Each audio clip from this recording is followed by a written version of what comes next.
ฟื้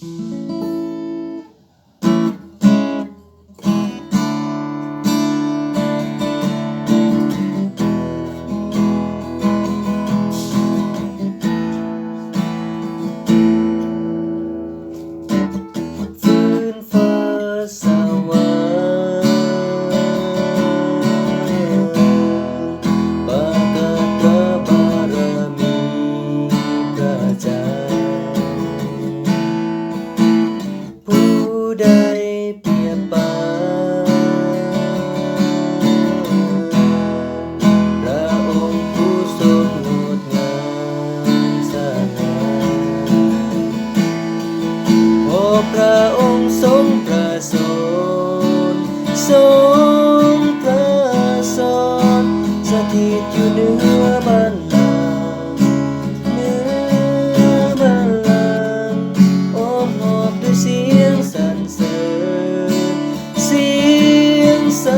รเสริญนมัสการพระ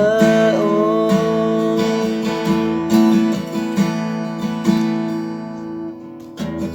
ข้าจึงกราบลงต่อองค์ผู้ทรงสง่าราศีผู้สิ้นประสงค์นำให้คืนดีกับพระเจ้าพอพระองค์ทรงประเสริฐทรงประเสริฐสถิตอยู่เหนือบัลลังก์เหนือบัลลั